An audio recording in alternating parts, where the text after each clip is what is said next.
Broadcasting from Silicon Valley, California, this is Conversations with Jennylyn.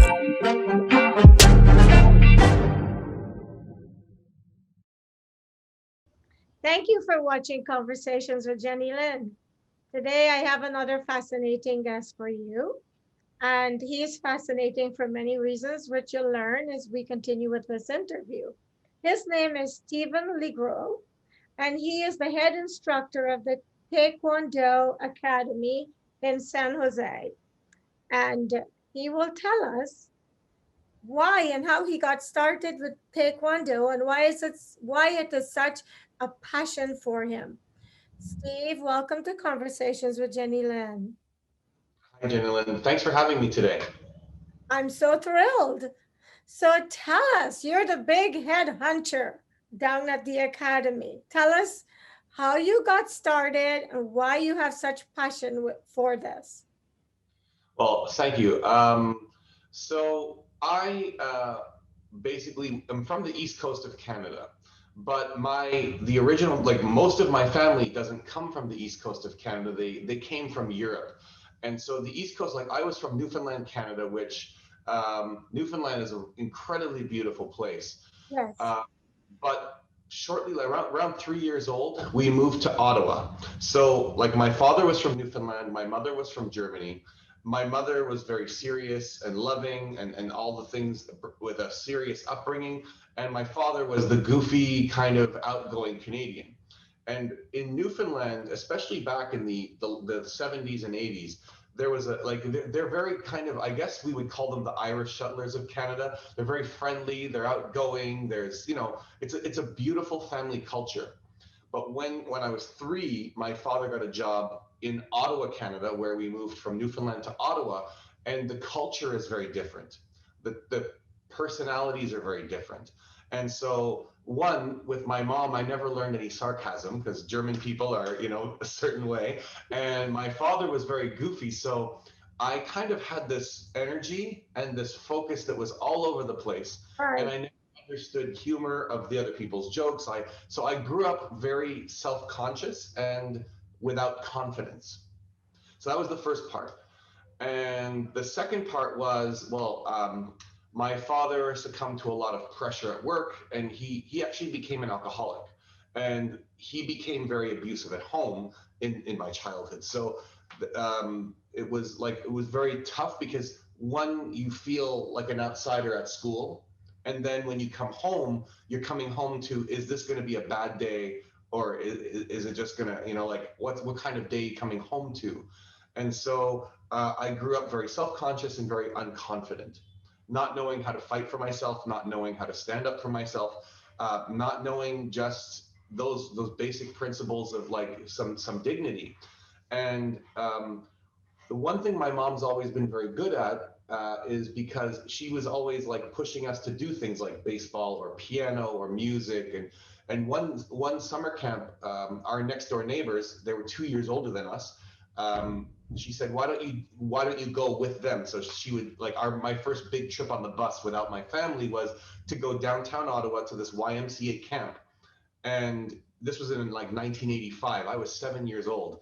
And basically the kids, when we get there, the camp counselors would say, there's a variety of activities. You can choose your activities, but you have to go in groups. So my friend and I, we went and tried this Taekwondo program. Now, when I heard Taekwondo, I honestly had no idea what it was. I was just clinging to my friend who was 2 years older than me, because he was my next door neighbor. And he said, oh, it's like karate. And I didn't, for me, karate, punches, kicks. I mean, it didn't have any appeal to me yet. It was more like I didn't know.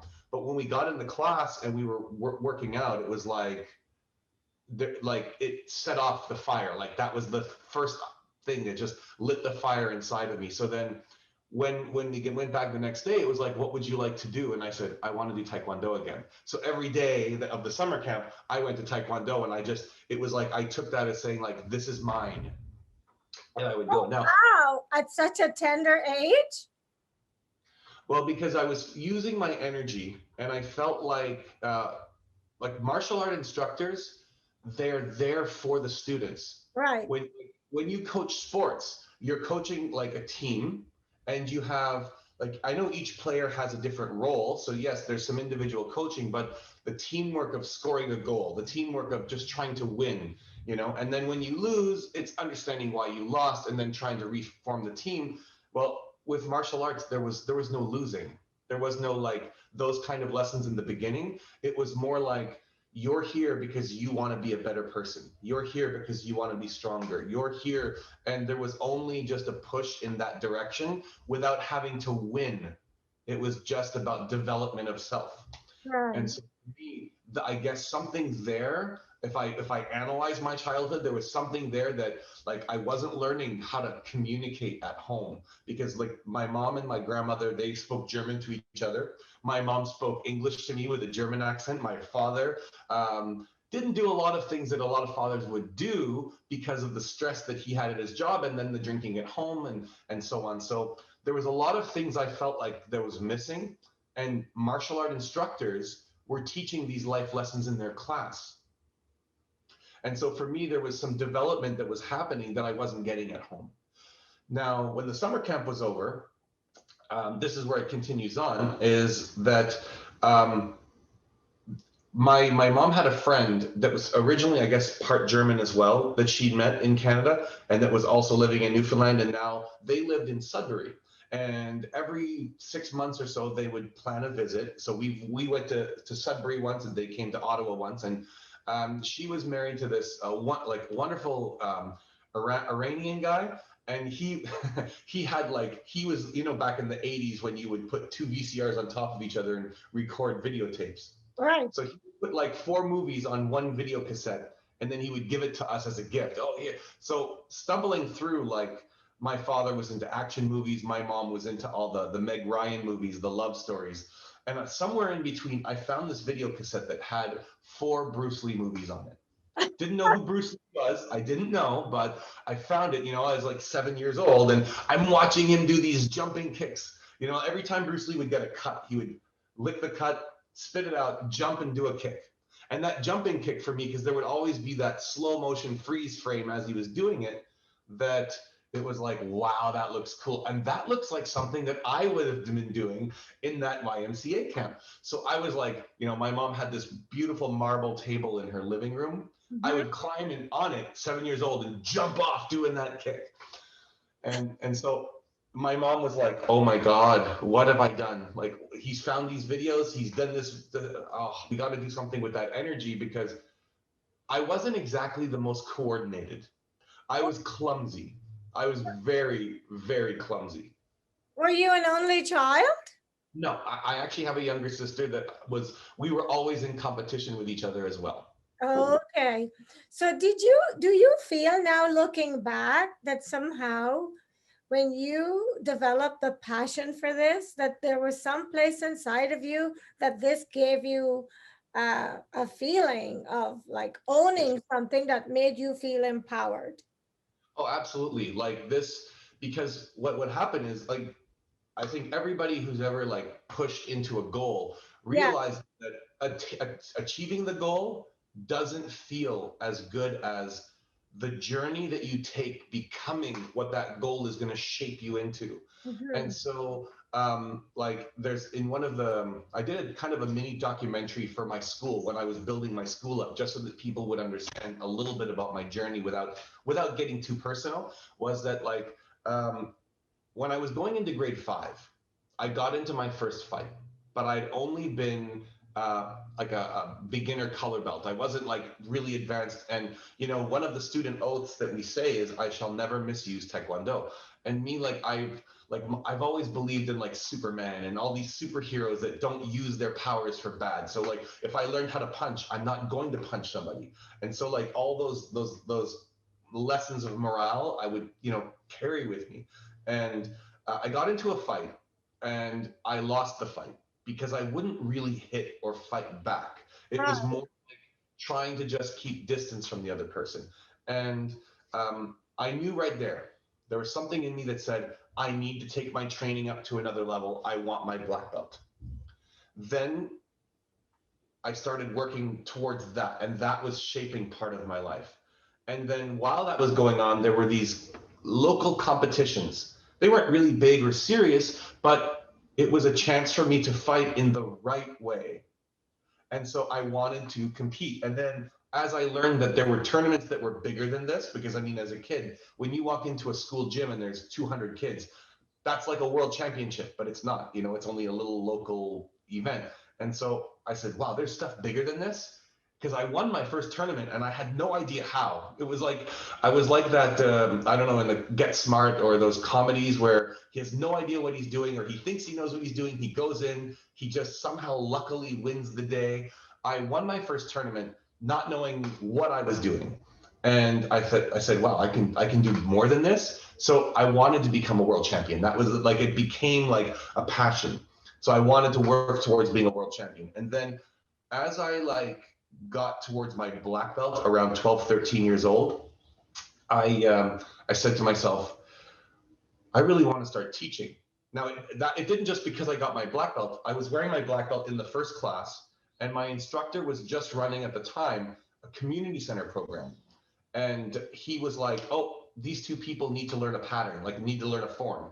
And I was teaching them. And then it was like the giving back part started to go off in my head.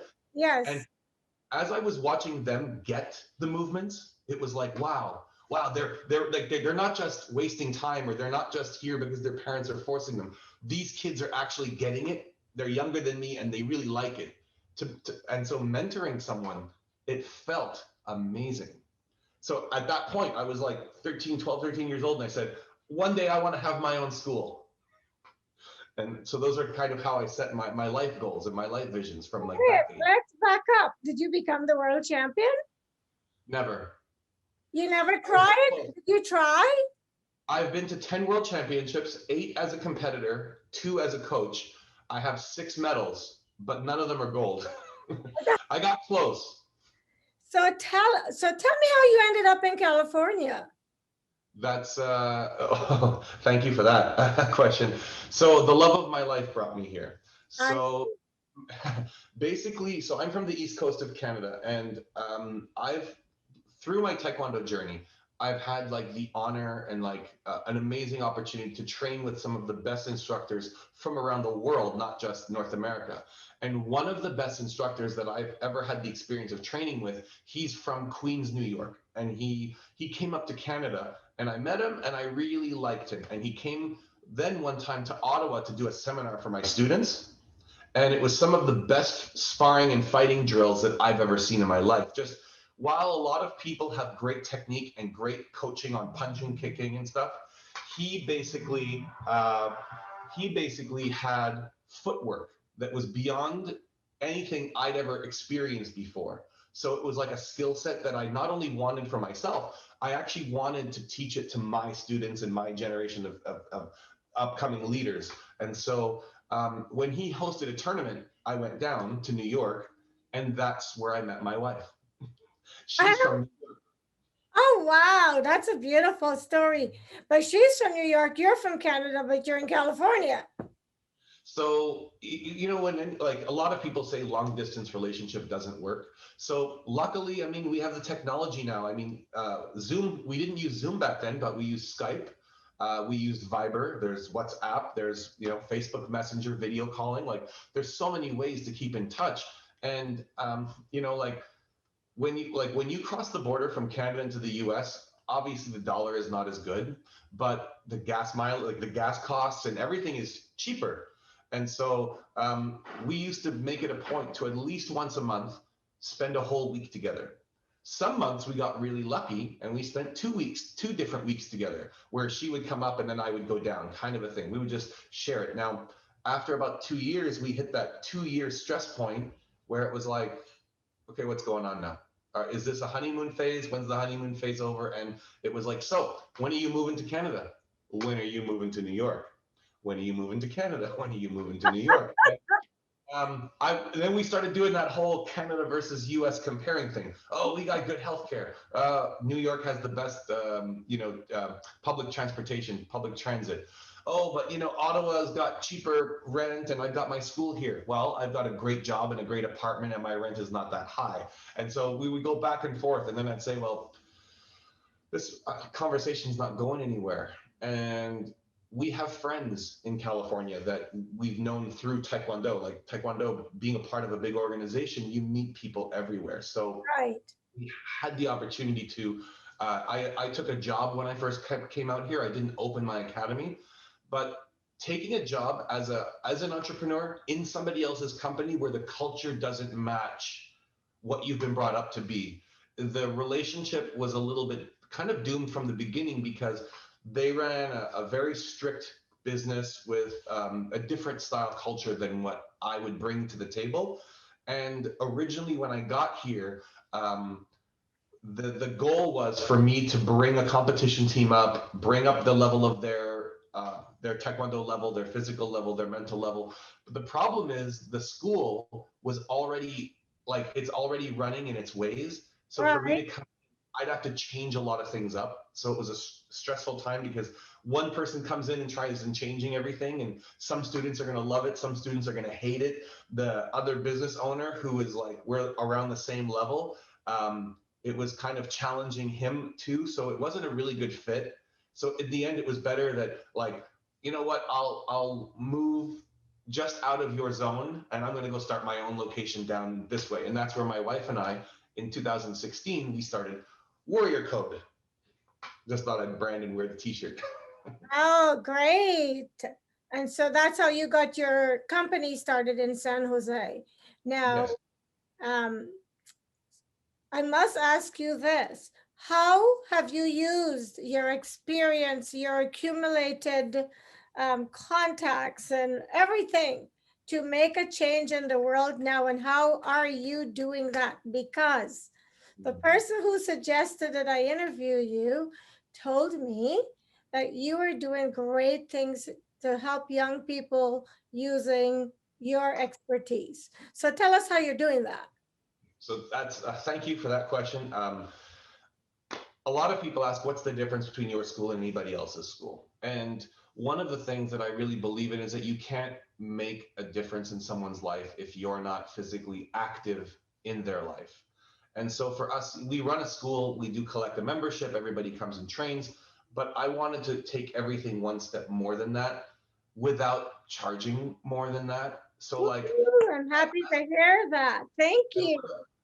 you know, one of my favorite expressions that one of my students gave this to me as a T-shirt is as an example. That's one of my things. I'll say something and then I'll go as an example.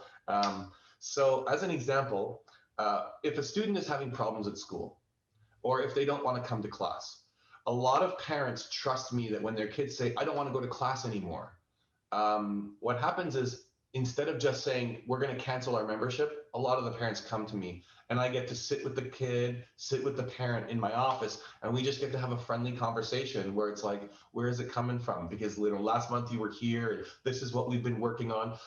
I understand if people need a break, everybody needs a break, but why do you say you want to quit?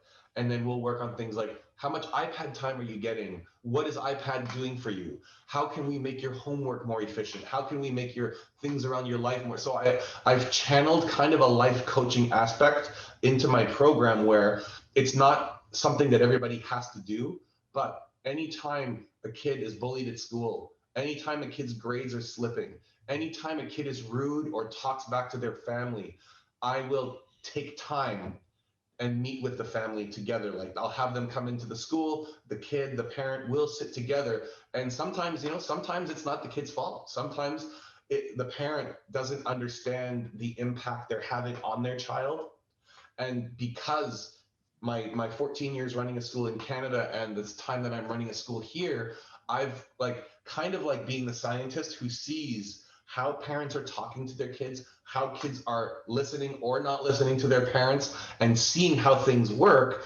It's given me a chance to say, hey, listen, so you understand that when you said that, I want you to understand, like you as a parent, when you're teaching your child something, and telling them about a story, to them it's just words, but to you, you feel the emotion, you feel everything that you went through. So they don't understand that. But when you're telling the story, you're telling it from your heart.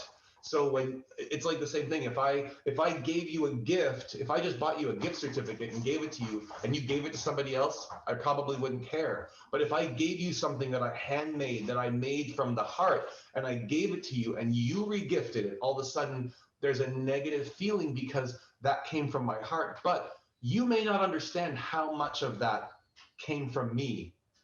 Do you know what I mean? So with kids, they don't always understand the messages that parents are giving them, or they may understand the message, but they don't understand like the tone, they don't understand the emotion, they don't understand the reasoning, they don't understand the experience that's behind that. So I get it sometimes a chance to break down that communication and help them go forward in that. So that's one of the things I love to do is like when a kid is bullied, rather than, like sometimes you'll have parents that'll say, next time he hits you, I want you to hit back. And that's not going to advance our community.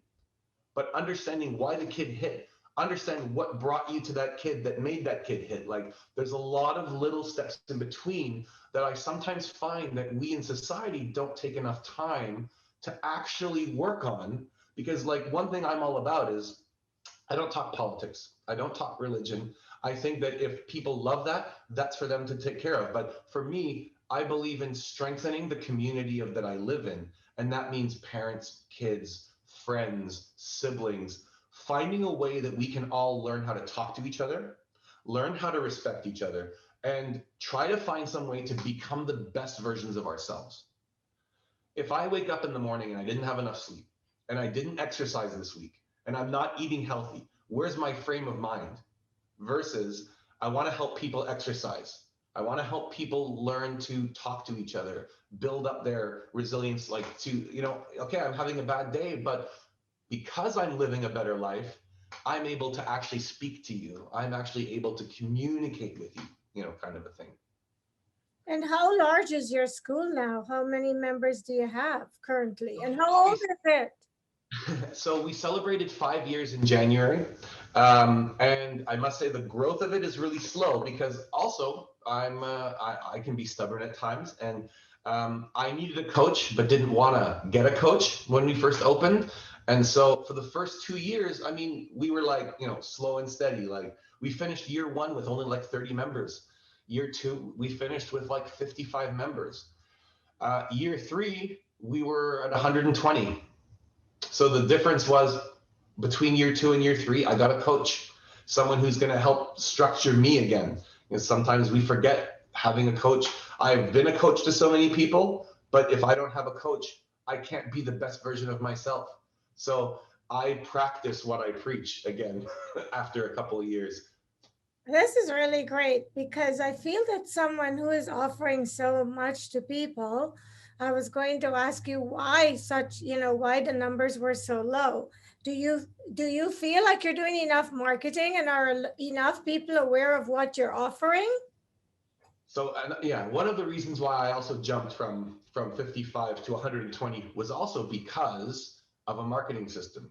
When I got my coach had all the right people around him to give me a marketing system, to help me develop systems in the business for onboarding, that not only did we grow the staff base or student base, but I also started mentoring a team. I started training my team. So like I have a team of wonderful teenagers, all different backgrounds. I have, some people that are from Europe. I have some people that are from Central South America. I have some people that are just from the US. Like we have a wonderful diverse team of male, female people. And it's just like, yeah, so coaching, marketing systems, everything just started to come together once I started even working on myself a little bit more again.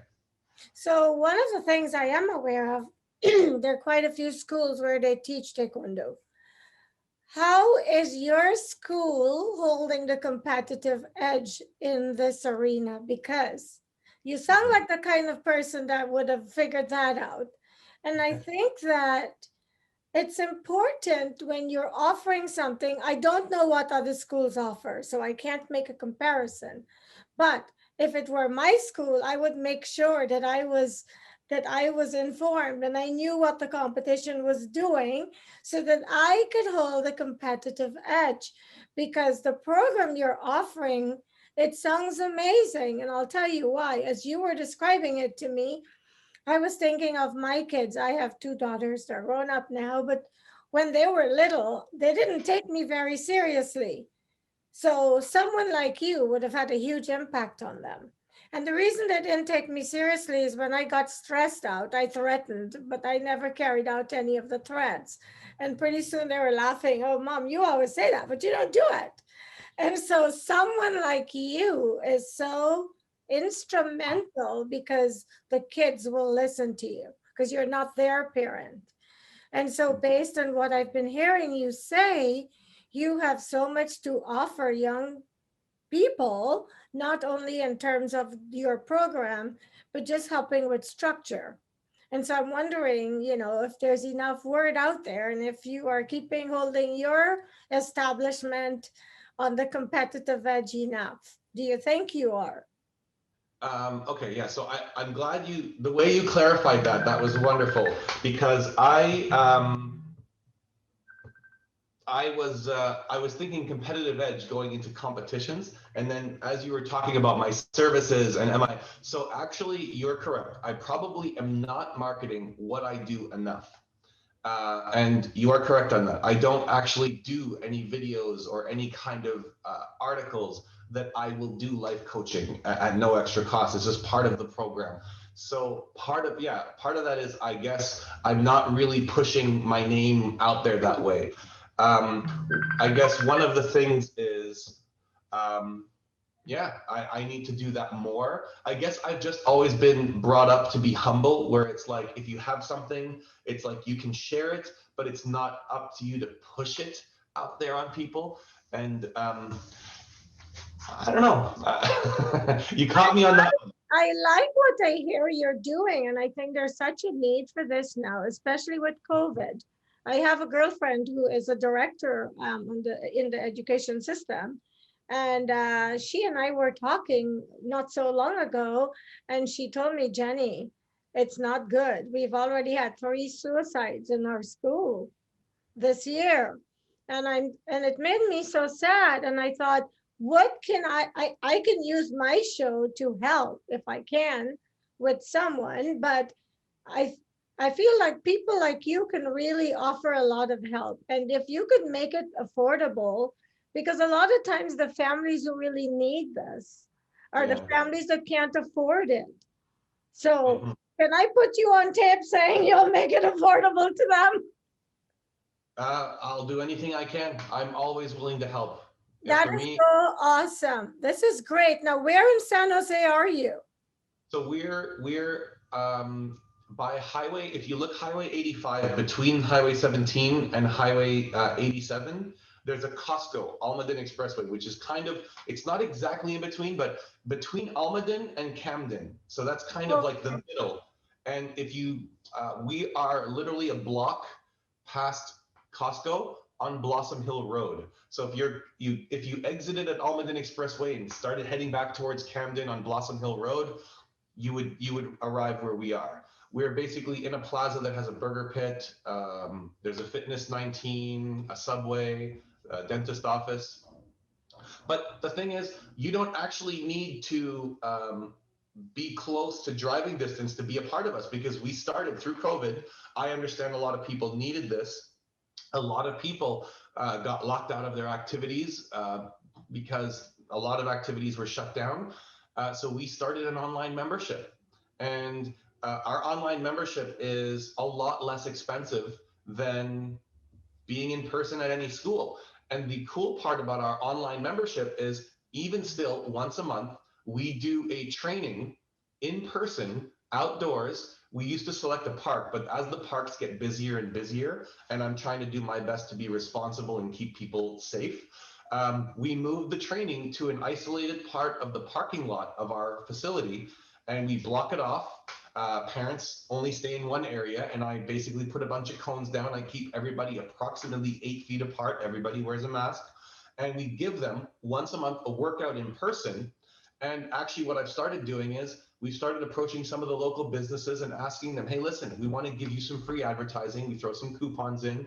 A lot of it's just food related, because those are, they always have coupons on hand.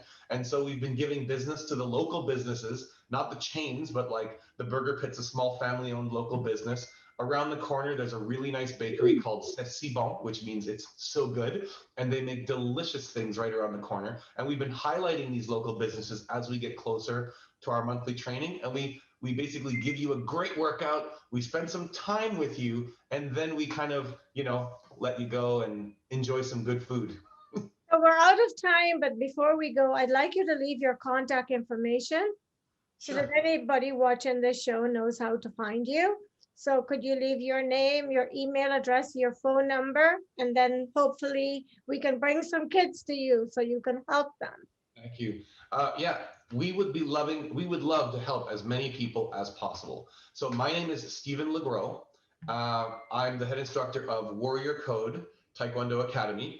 My internet site would probably be the best. It's the easiest one to remember. So I'm part of the International Taekwondo Federation. So if you think International Taekwondo Federation, ITF, and Warriors. So itfwarriors.com. That's where you get hold of us. Phone number. 408-724-7122. Steve, last question. We're out of time, but I must ask you this question. What message do you want to leave for a young boy or girl who grew up like you? Who grew up like me? Like you're not alone. You felt like you felt like you didn't feel you were insecure. Mm-hmm.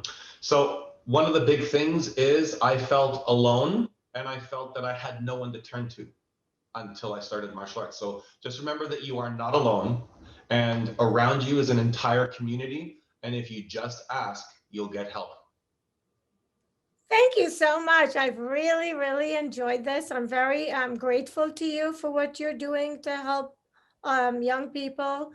I feel like they really have a tough time. I mean, when I was a young girl, I ran around and had fun and played, and now they have to be sort of imprisoned, and it's just a very different world. So for those of us, I feel, who've had the privilege of enjoying a good youthful life, we should make it our responsibility in any way that we can to give back to them, if we can, and when we can.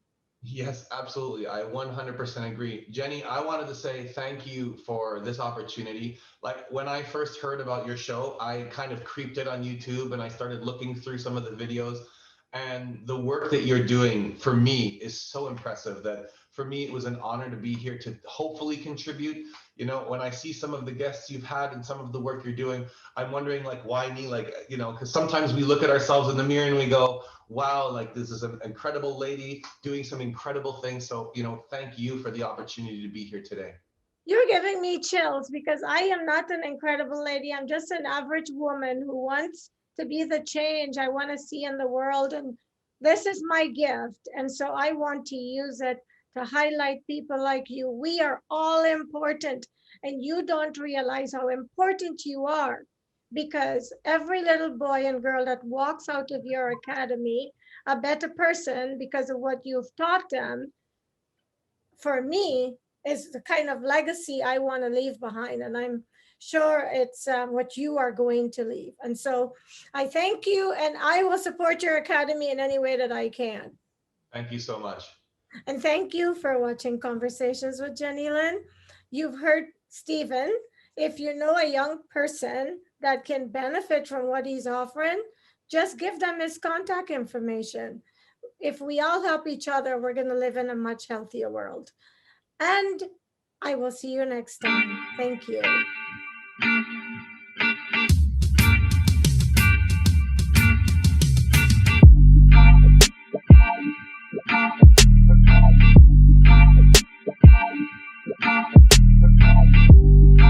Broadcasting from Silicon Valley, California, this is Conversations with Jennylyn.